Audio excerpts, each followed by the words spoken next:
He found an alien girl trying to trade her only toy for painkillers, then did something unthinkable.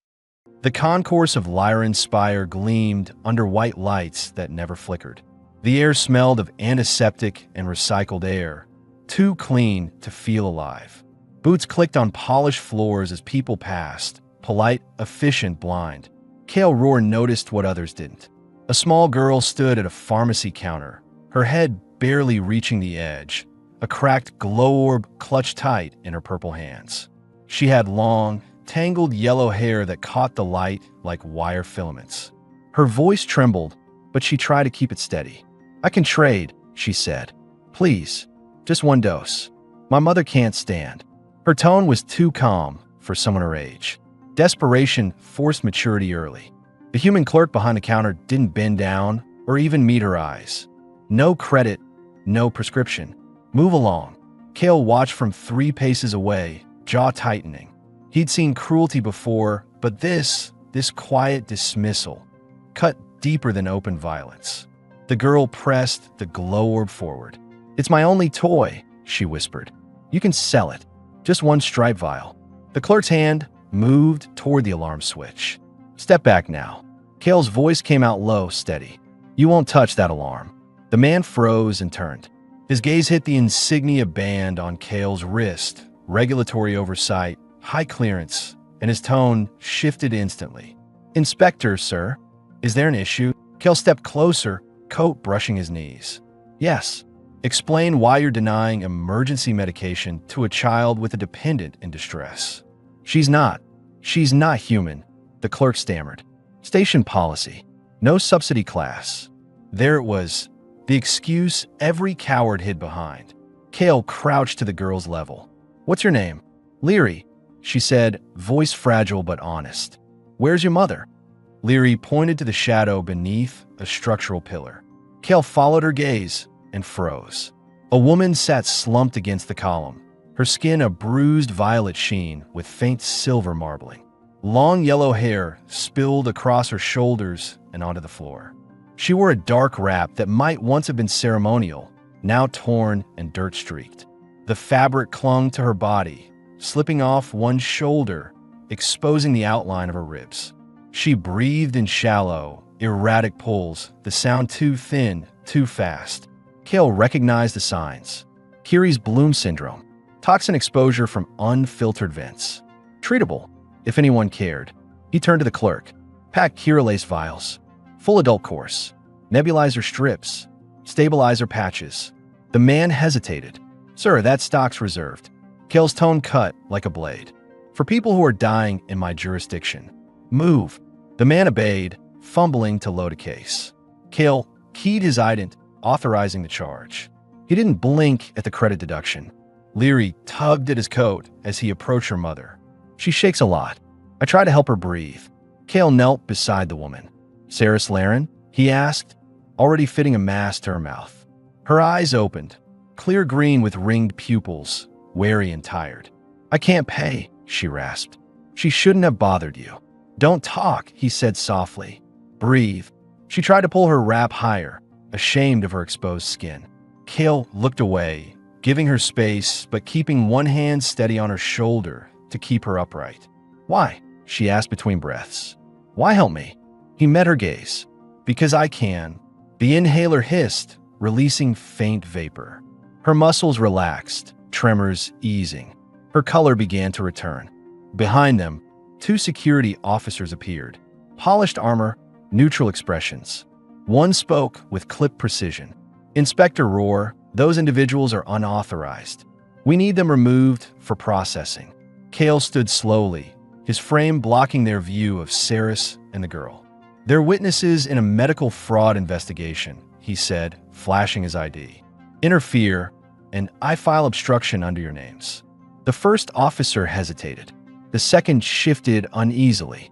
Lyran Spire's guards had courage for the weak, never for paperwork. Kale didn't wait for permission. "We're done here," he said, guiding Saris up. Her body sagged against his arm. The contact was warm, fragile, human. Leary scrambled to her side, glow orb clutched tight. "Mom, we can go." "Yes," Kale said. "Stay close." They moved into the crowd. Security didn't follow. Sarah stumbled once. Kale caught her waist. Her wrap shifted, revealing a long stretch of leg. She didn't pull away immediately. She was too exhausted. When she finally adjusted the fabric, her hand trembled. Kale said nothing. He didn't stare. He simply steadied her until her balance returned. They crossed through the steady rhythm of travelers. Uniformed workers, vendors, drones humming overhead. None of them looked twice. At the Magtram platform, Kale timed the closing doors. Now, he said. He guided them inside, just before the panel sealed shut. Security reached the platform half a second too late. The tram glided forward, humming along the transparent rails. Lyran Spire's corridors blurred outside, white giving way to soft blue light. Leary pressed her face to the glass. We escaped. Kale's voice was quiet. We went where their rules don't reach. Saris leaned back against the wall, eyes half-lidded. The mask had left a faint mark on her cheek. You risked your position, she murmured. I enforce law, he said, not cruelty. The tram curved upward toward the outer ring. The view widened, vast violet clouds boiling beneath the spire, storms swirling like slow fire. For the first time, Leary smiled. Kale watched her reflection in the glass, small, golden-haired, still clutching her broken toy like it was proof the world hadn't taken everything. He didn't smile back, but the hard line in his shoulders eased. Outside, the gas giant roared in silence. Inside, one man, one alien woman, and a child sat in the hum of the tram. Three strangers tied together by one small act of defiance that no one else had the courage to make. The tram slowed, its magnetic hum fading into silence. White light washed over the cabin as the doors slid open onto a quiet residential ring. Faint mist drifted through the corridor vents, carrying the clean metallic scent of filtered air. The hum of distant turbines filled the pauses between breaths. Kale stepped out first, scanning the passage. No guards, no onlookers, just polished stone, soft light panels, and the steady vibration of the spire beneath their feet. He turned to Saris. Come on, this way. Her body trembled once as she stood. The Kirillase had steadied her lungs, but her legs still shook. Kale adjusted his grip on her arm. Not possessive, not hesitant. Firm, guiding. Leary followed closely, glow orb tucked to her chest, eyes darting around the pristine corridor. It's so quiet up here, she whispered. That's the point, Kale said. Sarah spoke softly, voice still hoarse. You live here? Yes, he said. You'll rest here until your breathing stabilizes. She stopped at the threshold of his unit. The door recognized his ident with a muted tone and parted. Warm light spilled into the hall. Amber, soft, natural compared to the sterile glow outside. Inside was small but exact. A single cot, a low metal table with 2 chairs, shelves lined with sealed ration packs, a kettle steaming gently on a portable plate. Through the panoramic viewport, the gas giant burned in violet and copper swirls. Saris hesitated, gaze moving across the clean surfaces the order. She looked like she didn't belong here. The thin fabric of her wrap clung to her body, darkened by the earlier heat and movement. Her hair, tangled in sun yellow, hung damp down her back.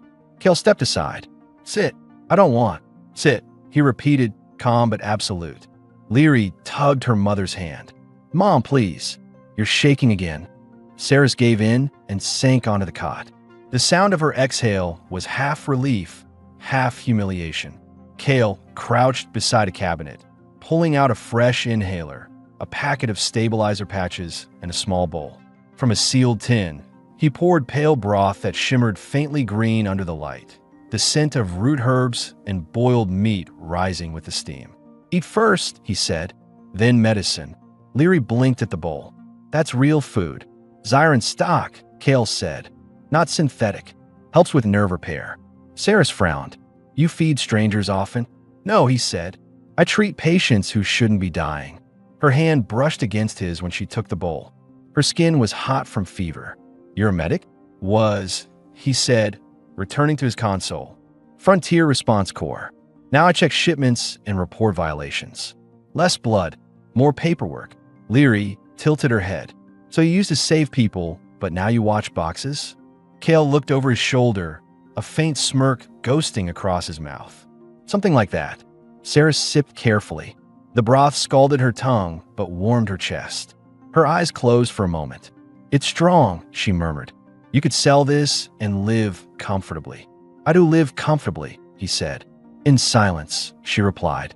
The air thickened with something unspoken. Cale didn't answer. He adjusted the vent temperature and turned off the overhead lights, leaving only the soft reflection of the storms outside. Saris finished the broth and placed the bowl aside. Leary had curled up on the corner of the cot, watching the violet light dance over the walls. You don't have to stay by the door, Saris said suddenly. Cale paused halfway through setting his mat down near the entrance. I'm not leaving you unguarded. We're not prisoners. You're not, he said.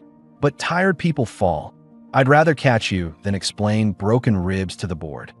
She huffed quietly, something between annoyance and reluctant amusement. You talk like you're still in uniform. Habit, he said. Her eyes lingered on him. You risked your job for a stranger and a child. That's not habit. Cale straightened, the faint tension in his neck showing. You weren't a stranger the moment I saw that clerk refuse you. I signed my name to this station's regulations. That makes your life my business. She studied him, unsure if it was anger or care driving that tone. The line between the two felt thin with him. Leary's small voice broke the silence. Mom, it's warm here. Saris softened instantly, stroking the girl's hair. Sleep, my little star. Cale dimmed the room further. Only the storm's glow moved now, shadows rippling across their faces. Use this, he said, handing Saris a small thermal cloth. She took it hesitantly. The material was soft, warm against her bare shoulder. He settled near the door, knees drawn up, coat draped over him like a blanket. His eyes stayed half open, tracking the rhythm of Saris's breathing until it steadied. Minutes passed before she spoke again, voice barely above a whisper. You didn't ask what happened to us. I don't need to, Cale said. I already saw enough. You assume right a lot. I try to. She hesitated, then said, We work below the vents. Cleaning teams. They cut filtration last month. My lungs started burning. I told her not to go near the upper rings. But she went anyway, to find me medicine. Cale's gaze flicked toward the sleeping child. She's braver than most adults I know. Saris's tone sharpened. She's 7. She shouldn't have to be brave. Cale didn't argue.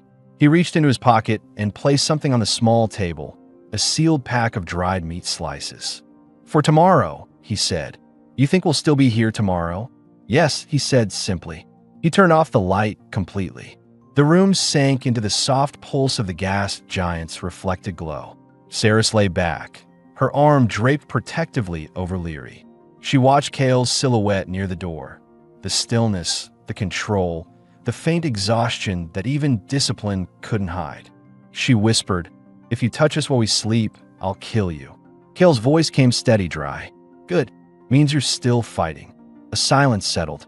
Then Saris said quietly, Thank you for not asking us to beg. He didn't respond, but she saw his outline shift slightly, his head lowering. The station outside hummed with mechanical calm, but inside that small room, where a dying woman breathed evenly again, a child slept, and a man kept watch without speaking. The air felt alive for the first time in years.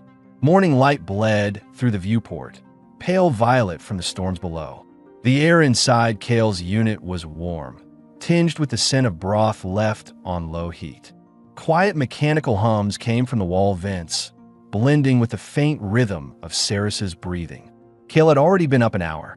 He moved through his routine with practiced stillness, cleaning the instruments, checking the med patches on the counter, noting each used strip. Every motion was deliberate. He worked as though movement itself kept him sane.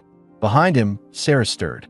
Her body shifted under the thin blanket, the soft slide of fabric catching his ear.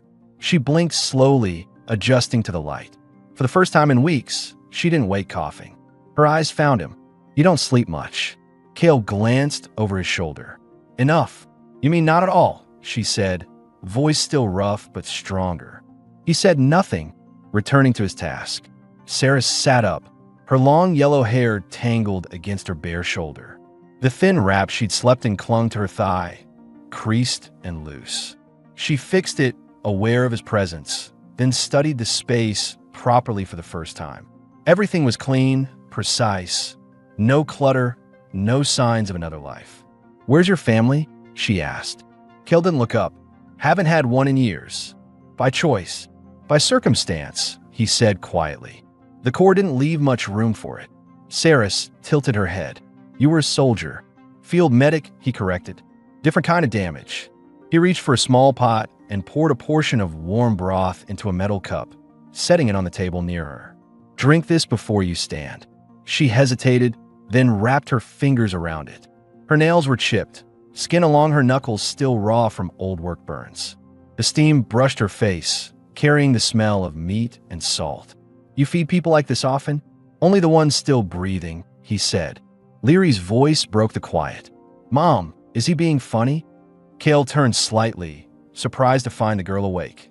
Curled on the edge of the cot, hair a tangle of yellow strands, her small glow orb flickering faintly beside her hand. Sarah smirked. "For him, yes. That was a joke." Leary squinted at him. "He needs practice." Cale let out a small, dry exhale that almost passed for a laugh. "Noted." The girl climbed off the bed, bare feet tapping against the floor. "Can I help?" she asked. "You can eat," Cale said. He handed her a piece of dried flatbread and a small slice of roasted meat from the previous night's meal. She sniffed it before biting, then grinned. "It's real meat again." Saris watched her daughter chew with careful joy. Something inside her loosened. "You spoil her." Cale shrugged.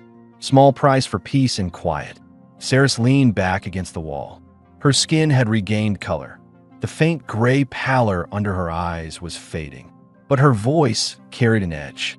"You plan to keep us here? Until you can walk without shaking," he said. "And after that? That's up to you." Her brow furrowed. "You mean you'll let us go?" "I'm not holding anyone." The simplicity of it unsettled her. She had expected some hidden cost, a request, an offer, a quiet demand wrapped in civility. But Cale's calm left no room for that. She sipped the broth again, needing the motion to cover her confusion. "You could have ignored us yesterday. You're not the type to play savior." "So why?" He looked at her, eyes steady. "Because I saw a system that failed. I'm supposed to fix that. Sometimes it means breaking a few rules." Leary wrinkled her nose. "You sound like my mom when she's mad at her bosses." Sarah shot her a look. "Eat." Cale smirked faintly, but his gaze softened. "Smart kid." "She's too smart," Sarah said, brushing a strand of hair from her face. "Knows when to be quiet, when to run, when to hide. That's not what 7 should look like." "She's alive," Cale replied. "That's what matters for now." Saris's eyes met his, steady, unreadable. "You talk like someone who's lost more than he admits." He held her stare for a long second, then looked away. "Loss keeps the rules simple." Leary had finished eating and was spinning her glow orb slowly between her palms. The fractured crystal inside cast weak amber light across her face. Cale noticed the device again, cracked, faintly buzzing. "Where did you get that?" he asked. Leary's expression brightened. "It was my dad's. He fixed things before the work fires. Mom said it's broken, but I like the light." Saris looked down, her jaw tightening slightly. "He died years ago. Station accident. The Spire didn't even log it." Cale's tone stayed neutral. "And they never compensated?" She laughed quietly, humorless. "Compensation? They called it a self-error during equipment operation. That's the polite word for expendable." Cale's knuckles tightened against the counter. "You stayed on Lyran after that?" "Couldn't leave," she said. "The lower rings don't issue outbound passes without a sponsor. You could have filed for relocation." "I tried. They lost the file. Twice."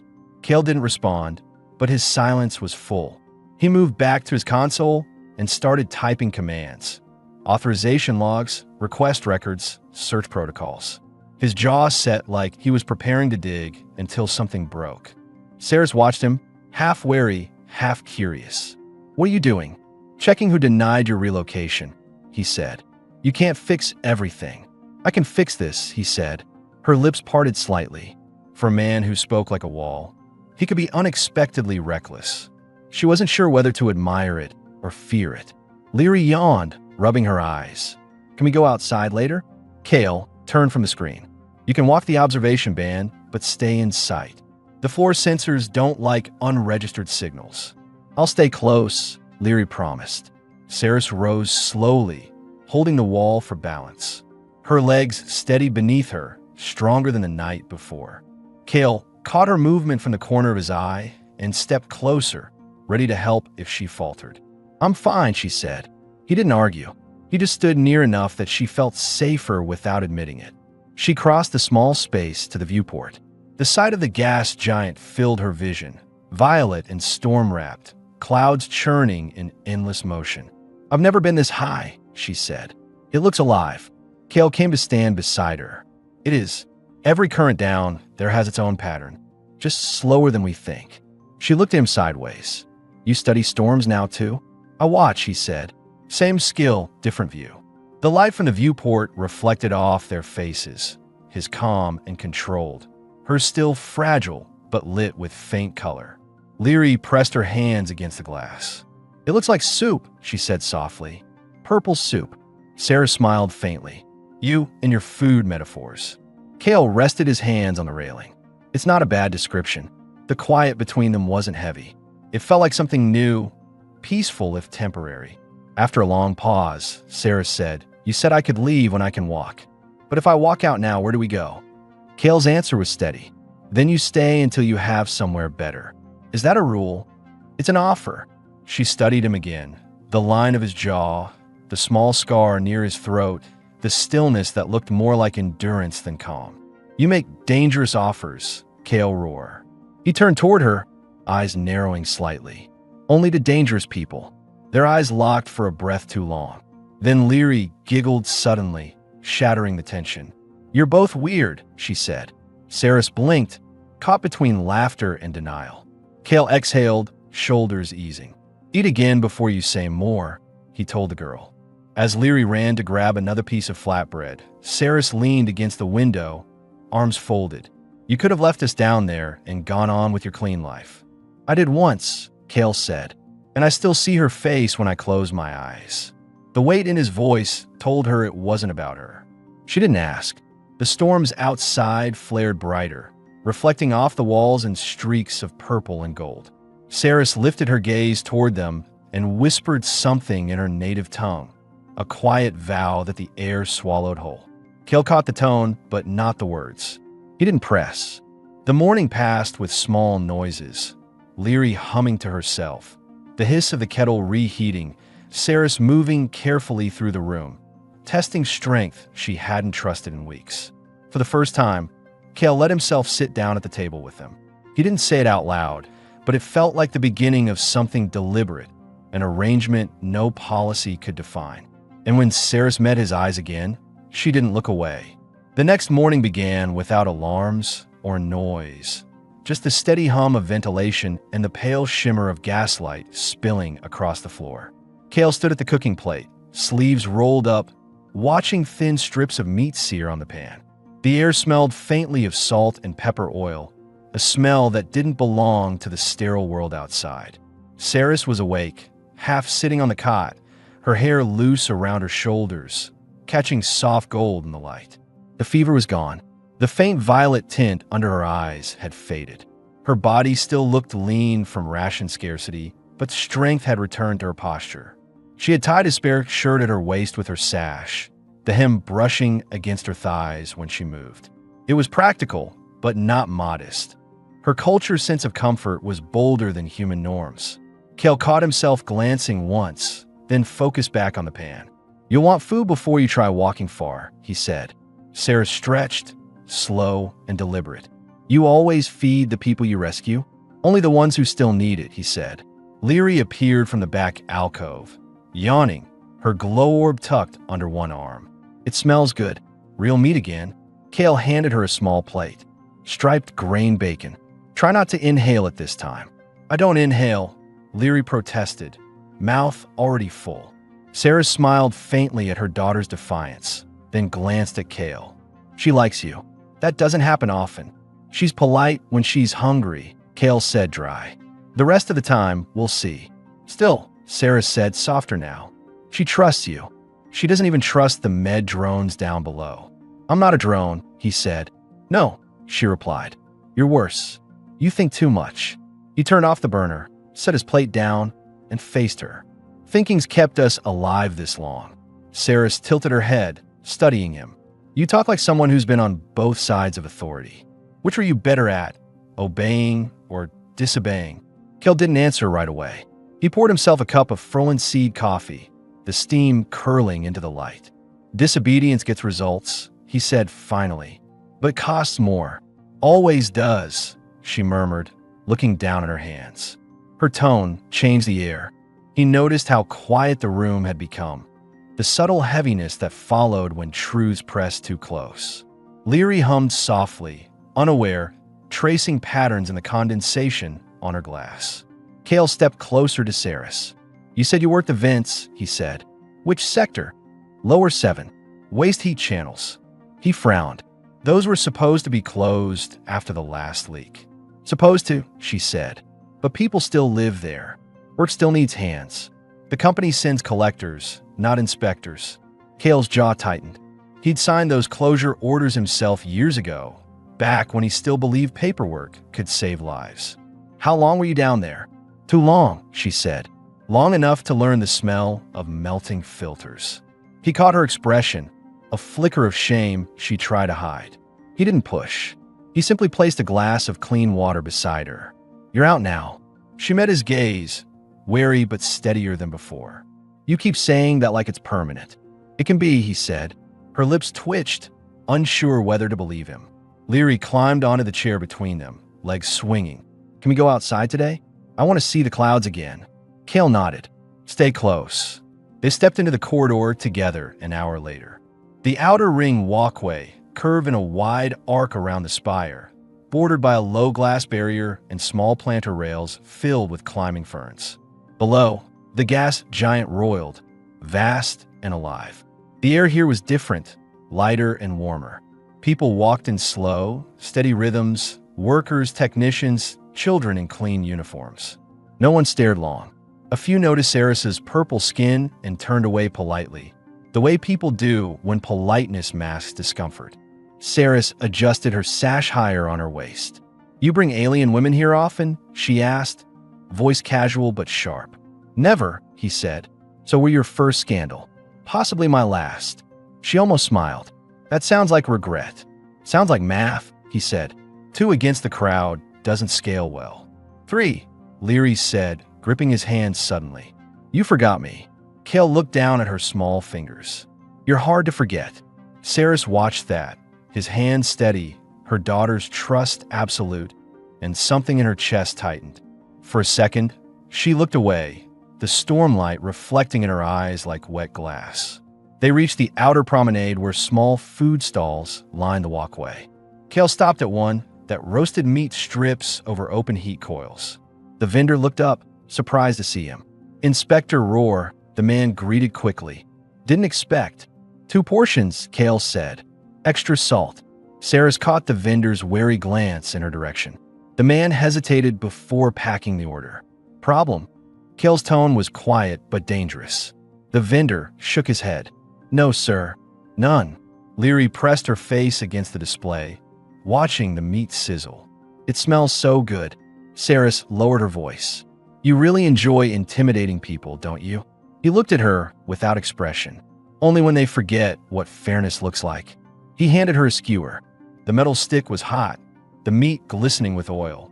She took a bite slow. The taste hit hard, spice, smoke, real flavor. Her eyes closed briefly. You keep giving us things, she said. There has to be a reason. Kale met her gaze evenly. There is. Which is?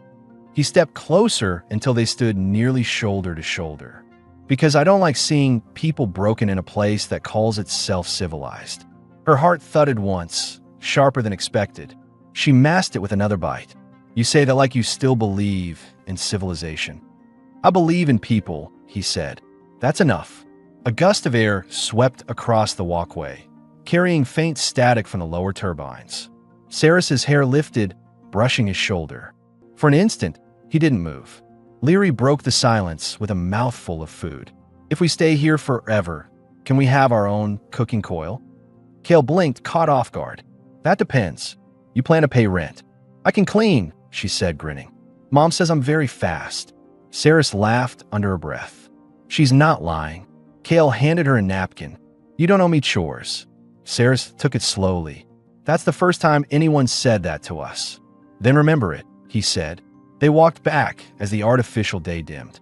The spire's lower rings glittered in distance, thin threads of light cutting through the storm haze. Inside his unit, the air smelled again of roasted meat and rain filter. Cale checked his terminal, reading a message flashing red across the screen. Board notice. Unauthorized dispensation of medical stock under investigation. Immediate inquiry scheduled. He didn't react outwardly, but the lines in his face deepened. Saris caught the tension. Something wrong? Just bureaucracy, he said. Bureaucracy doesn't make men frown like that. He turned off the screen. Nothing that touches you. Eat before it gets cold. She knew he was lying, but she also knew better than to press a man used to danger. After dinner, Leary fell asleep fast, curled on the cot, her glow orb shining faintly beside her hand. Sarah stood by the viewport, arms crossed. The stormlight painted her skin in muted purples and golds. You're going to get yourself in trouble for us, she said. Cale leaned against the frame opposite her, coffee mug in hand. Maybe. Why risk it? He looked at her, quiet for a moment. Because once I thought rules were enough. Then I watched a woman die in front of one eye enforced. I'm not repeating that. Saris turned toward him fully, her expression unreadable. You're strange, Cale roared. No one here remembers the people below, but you do. I remember too well, he said. She stepped closer, close enough that her shadow merged with his. Her voice dropped. And if your board forces you to choose, your job or us? He didn't blink. Then I've already chosen. Her breath caught. She looked down, realizing how near she stood. The warmth between them wasn't just from the room. You should sleep, he said quietly. You too, she replied, not moving. His hand brushed the edge of her sleeve as he passed to shut off the lights. Her pulse jumped at the contact. He noticed, but neither spoke of it. In the dark, as the storms rolled below and the station murmured above them, two things became certain. Saris no longer felt like a guest, and Cale no longer acted like he was waiting for them to leave. Artificial dawn bled slowly through the viewport, a soft white band across the horizon of storms. Cale was already awake, seated at his console in a loose undershirt, his coat folded neatly across the chair back. His expression was locked somewhere between thought and calculation. On the screen, board summon, compliance hearing, 0900. He read it twice, then deleted the notice. His jaw worked tight for a second before he looked over his shoulder. Saris was still asleep, one arm draped over Leary. Her long yellow hair had fallen forward, a thin strand glinting in the light. She looked peaceful, too much so for what waited outside. He stood, quiet steps across the floor, and poured 2 cups of dark frozen seed coffee. The smell filled the room, bitter, grounded, human. Leary stirred first, stretching her legs. Morning smells strong, she murmured. Cale passed her the smaller cup. That's the coffee talking. Can I try it? He raised a brow. You'll hate it. I'll still try. She sipped. Her face scrunched instantly. Tastes like metal and burnt fruit. Correct, he said. Now drink water. Saris woke to the sound of their laughter. Her eyes opened slowly, adjusting to the low light. You let her drink coffee? She insisted, Cale said.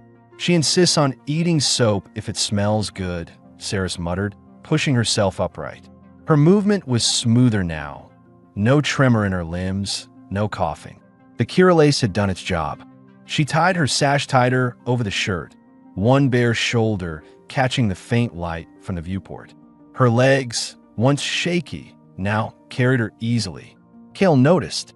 You're standing without help today. She gave a small, proud shrug. Told you I would. He nodded once. Then it's time we fix the rest. Her expression changed. What do you mean?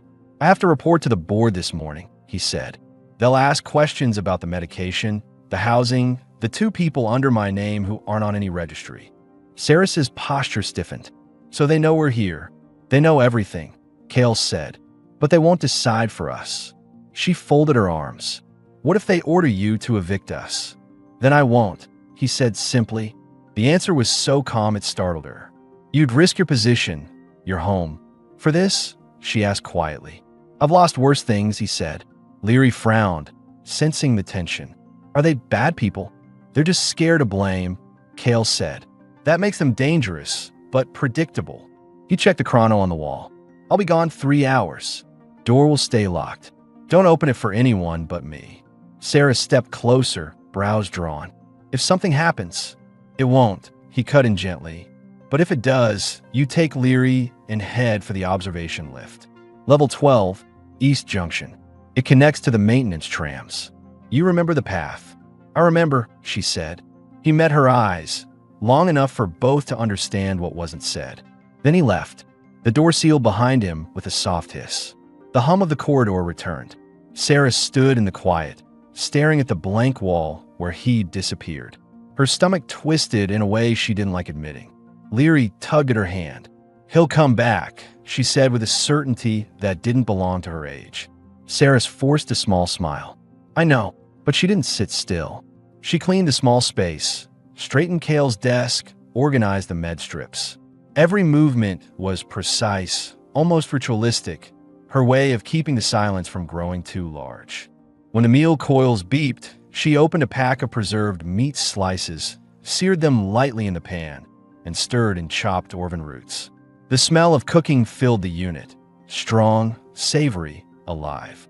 Hours passed. When the door finally slid open, Kale stepped through, coat dusted with rain mist, face calm but set. Saris's breath left her. You came back. He dropped the ID band on the table. They asked for reports, logs, witness statements. They got all of it. And they let me keep my post, he said. But they want you registered. Saris frowned. Registered how? As residents under my care. Legal domestic unit. She blinked. That's marriage, in your words. In theirs, it's paperwork, he said. In mine, it's protection. She took a slow step forward. Protection for us? Or for you? For both, he said. They can't touch you or Leary if you're under my name. Leary looked between them, eyes wide. Does that mean we're family? Kale hesitated for the first time. If your mother agrees. Saris crossed her arms, but there was no anger in the gesture, only thought. And if I say no, then I find another way, he said. But I won't abandon you. Leary tugged at Saris's sash. Mom, we could stay here. He makes real food. Saris exhaled sharply, caught between laughter and disbelief. You barter love for meals now. Leary grinned. Maybe. Kale didn't smile, but his voice softened. You don't owe me anything, Saris. This isn't debt. It's choice. Saris studied him. Really studied him. The small scar under his jaw, the tired strength in his shoulders, the way he didn't hide exhaustion or pride. You don't look like a man who asks for things, she said. I'm not, he said, but I'll ask this once. What? Stay. The word landed between them. Quiet, heavy, unguarded. Saris's throat tightened. She wanted to ask what staying meant, how long, under what terms, what boundaries, but she didn't. Instead, she said softly, You're serious. He nodded once. Always. Leary's glow orb pulsed faint amber on the table, filling the silence. Saris's hand brushed Kale's as she reached to move it. The contact lingered. Warm, real. Her chest ached with something dangerously close to hope. He looked down at her hand, but didn't move away.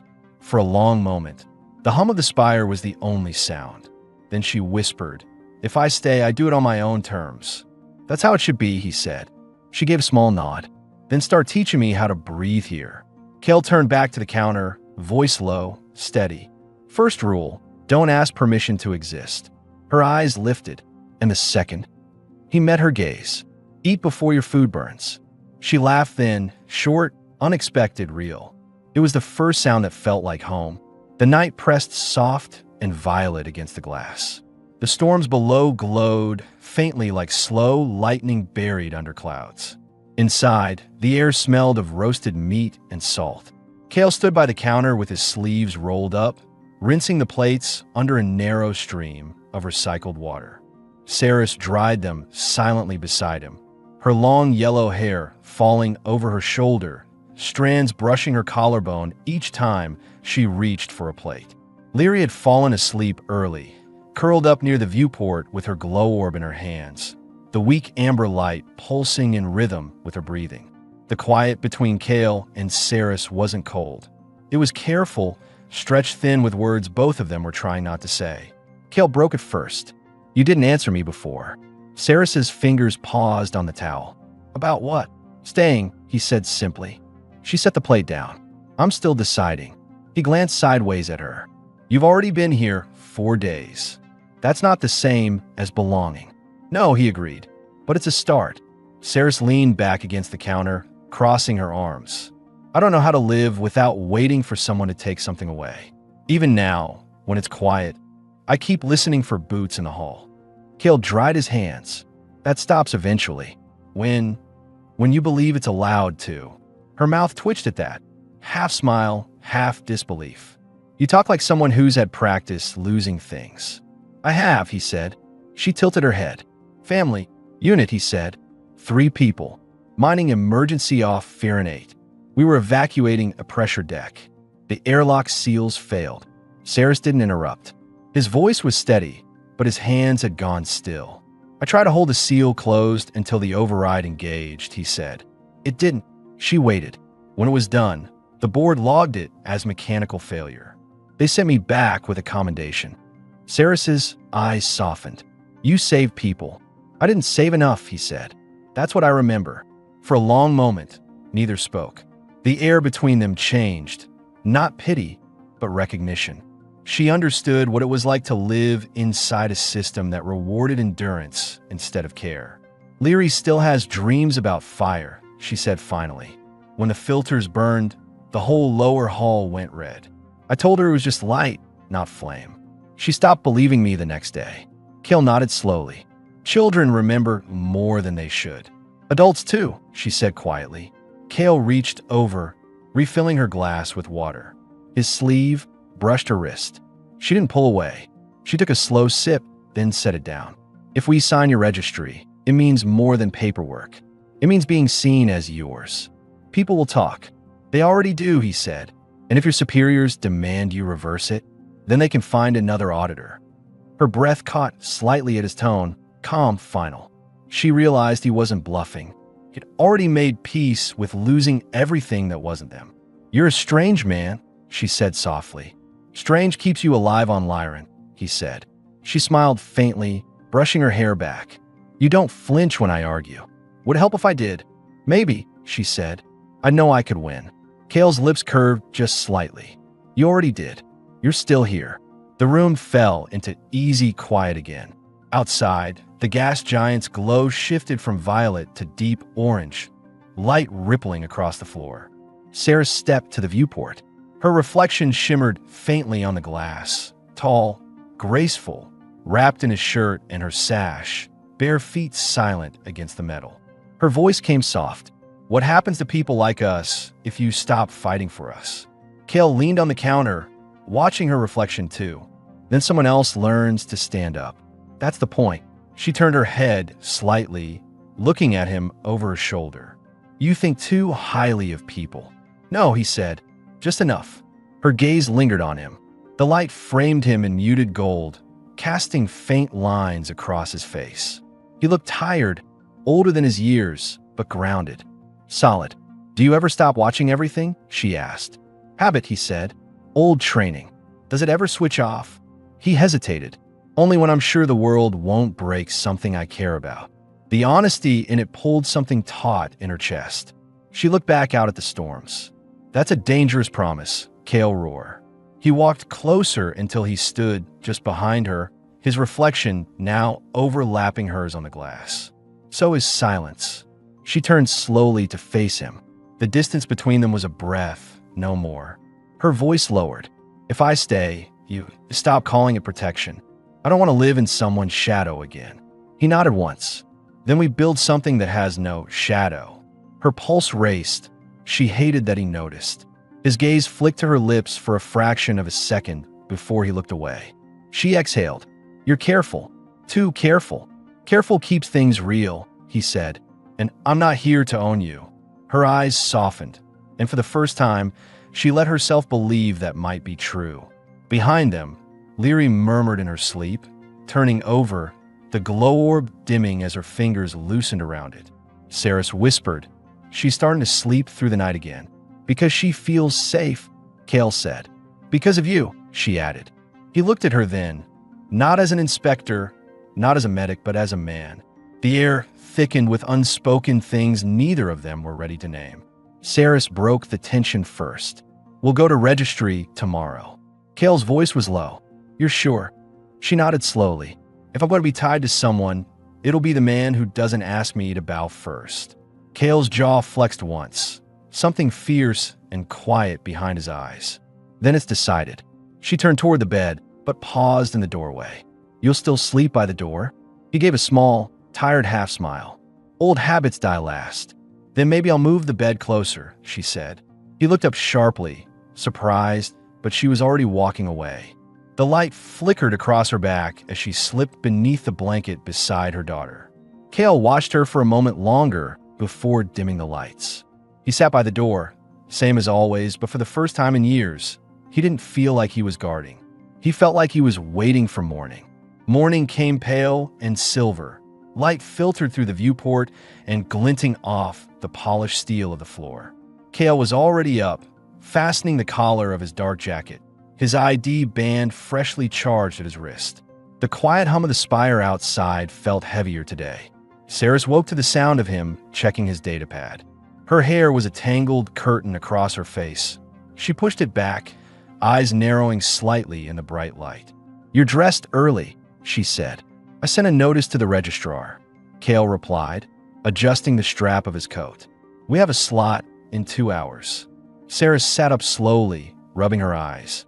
"You didn't ask if I changed my mind." "You don't seem like the kind of woman who changes her mind once she's made it," he said. That drew the smallest smile from her. "You read people too easily." "I watch," he said, matter of fact. "Observation keeps me alive." She stood, wrapping her sash tighter over his shirt. "Then stop watching for a moment. Just trust it." He looked up from the console. For once, he didn't answer. By the time they left, Leary was skipping between them, her small hand occasionally brushing both theirs as she moved. The corridor outside was busier than usual. Day shift crews moved in clusters, polished boots tapping against the floor, the air filled with distant chatter and the hum of life support conduits. Kale walked slightly ahead, scanning the crowd by instinct, but his posture stayed relaxed. Saris walked beside him now, not behind. "Do we need to say anything?" she asked quietly. "They'll ask you to confirm your name and status," he said. "Then they'll assign your file under mine." That's it," she repeated, like she didn't quite believe it. They reached the lift. As the doors closed, the hum softened, and for a moment, the noise of the spire faded into quiet. Leary pressed her nose against the glass panel. "We're going up again?" Kale nodded. "Top registry floor. Fewer people, more questions." "Questions like what?" Leary asked. "Like whether we mean what we say," he replied. Saris caught the subtle strain in his voice. She knew he wasn't worried about bureaucracy. He was worried about them being denied. When the lift opened, the light changed. The upper floors were clean, white, almost too bright. The walls glowed faintly with embedded panels. The registrar's office sat behind transparent partitions, rows of quiet clerks, screens, and the faint smell of ozone from recycled air. They stepped up to the counter. An older human clerk looked up, her expression polite but tired. "Inspector Rohr," she said, scanning his ID. "Compliance Division. And your companions." "Applicants for domestic registration," Kale said evenly. The woman's eyes flicked towards Saris and Leary. "They're not human." "No," Kale said. "Then you're aware of the interspecies clause?" "I am," he replied. "We meet the residency and cohabitation criteria." Section 9, paragraph 2. The clerk sighed faintly. "You've memorized the code." "Wrote part of it," he said. Saris stood straighter, meeting the clerk's eyes. "Is there a problem?" The woman blinked, a little startled by her tone. "No, ma'am. None at all." She slid 2 thin silver bands across the counter. Paralink confirmation for adults. Guardian child imprint for minors. If you'll both place your wrists on the pad. Saris glanced at Kale once. He gave a small nod. Her fingers trembled only slightly as she laid her wrist beside his on the sensor plate. The cold metal hummed under their skin. A soft tone sounded. The filaments in the bands pulsed to life, sinking colors. His silver, hers faint violet. Registered, the clerk said, effective immediately. Saris looked down at the faint glow circling her wrist. It shimmered once, then dimmed to a steady line. That's it, Kale said quietly. Leary tugged at her sleeve. Do I get one too? The clerk smiled faintly. Of course. She attached a small tag around Leary's wrist. Guardian Child Link. You're officially under his protection now. Leary turned to Kale with a proud grin. Then you're my dad now, right? Kale froze for a second, not out of discomfort, but out of how natural it sounded. If your mother allows it, he said finally. Saris smiled down at her daughter. She does. Leary beamed. Then it's real. They left the registrar's office in silence. Outside, the corridor opened into a viewing deck that overlooked the storm-wrapped gas giant below. The air carried a faint metallic tang, the kind that always preceded artificial rain cycles. Saris stopped at the railing. Her reflection merged with the swirling colors beyond. You just made us visible, she said softly. On record. No more hiding. Kale stood beside her. Good. Hiding's for people who plan to run. Her eyes lifted to his. And you? You don't run. Not anymore. The words came steady, but she heard what was behind them, the weight of someone who once had. Leary wandered toward the glass barrier, pressing her palm against it. It's like looking down at another world, she said. It is another world, Kale said. One that doesn't care if we watch it. Saris turned to him. And yet you care for one small piece of it. His jaw tightened slightly. That's the part one can reach. She studied him for a long second, the quiet heat of something unspoken building again. Kale, she said softly, you don't have to keep pretending you're made of metal. He almost smiled. And you don't have to keep pretending you're not afraid. I'm not, she said. Then, after a pause, not when you look at me like that. He took a slow step closer. The space between them vanished. The air felt warmer, thicker. Her breath brushed his collarbone. Tell me to stop, he said quietly. I won't, she whispered. He reached up, fingers brushing the line of her jaw. The contact was soft but sure, his thumb tracing the edge of her skin where her pulse beat fast. Saris didn't move away. She leaned into his hand like it was something she'd wanted for longer than she dared admit. The first kiss came slow, not careful this time, measured, real, filled with everything they'd avoided saying for days. She drew in a sharp breath against his lips, her hand finding the fabric of his coat. His other arm slid around her waist, pulling her closer. The world outside kept moving, storms, light, sound, but in that moment, none of it mattered. When they finally broke apart, Saris's voice was a whisper against his shoulder. You realize what you've done? Yes, he said. I stopped pretending this was just survival. She laughed quietly, a sound between disbelief and relief. You're impossible. Better than being forgettable, he said. Leary's voice called from the railing, breaking the tension. You're both weird again. Saris exhaled, eyes bright. She's never going to let us live this down. Kale chuckled under his breath. That's fine. Let her remind us. They stayed there a long while. 3 figures against the storm, bound by light, choice, and the quiet defiance of simply being alive together. By evening, back in the unit, the light had dimmed to soft amber. Leary slept with her glow orb beside her, its crack no longer flickering. Sarah stood barefoot at the balcony rail, her hair moving in the recycled wind, the faint glow of the pear band shining on her wrist. Kale came up behind her, silent. She didn't turn, but her voice was calm. It feels different tonight. It is, he said. She reached for his hand, guiding it gently to her stomach. The movement was quiet, almost hesitant. I checked this morning, she said. The Kirales didn't just heal me. Kale froze. Then his gaze dropped to where her hand rested. Understanding hit quietly, but completely. Her voice barely carried over the hum of the air systems. I'm sure. It's early, but it's real. He didn't speak. He just tightened his arm around her, the sound of his breath low and steady against her neck. "You're not angry?" she asked. "Angry?" His voice roughened.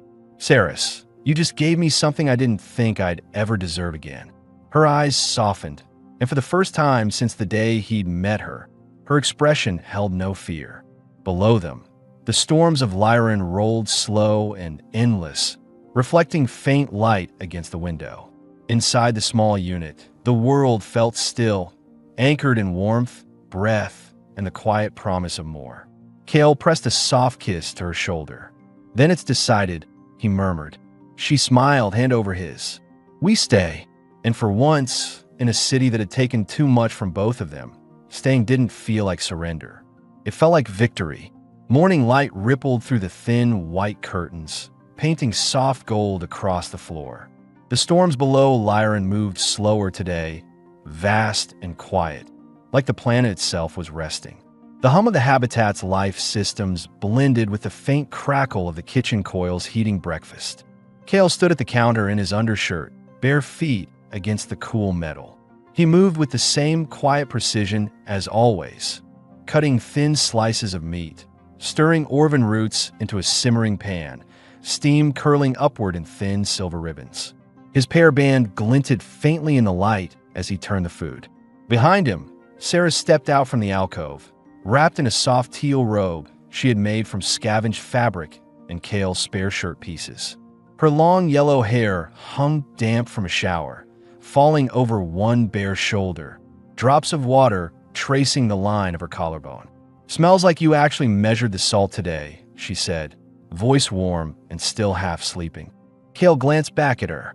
"You complain either way." "Because I can," she said, smiling faintly as she walked closer. Her wrist brushed his arm as she reached for a plate. The band on her skin gleamed the same faint silver violet as his. Leary appeared from the other room, hair wild and tangled, rubbing her eyes. She carried her glow orb tucked against her chest. "Morning," she said in a small, happy voice. Kale nodded. "Hungry."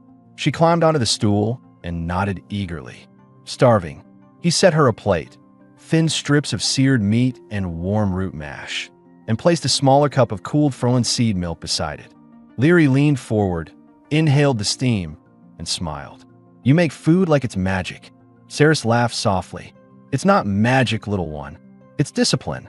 Kale poured her a cup of his coffee and leaned against the counter. "Discipline keeps us fed," he said. Saris sipped the bitter drink, eyes drifting toward him. "Discipline isn't why you do all this." "No," he admitted. "It's not." Their eyes held for a moment that lingered too long to be casual. The air between them had changed since the registry, since that kiss. Every gesture now, passing a plate, brushing past in the small space, carried weight. Leary broke the silence with her mouth full. "When the baby comes, can it sleep next to me?" Saris froze mid-sip.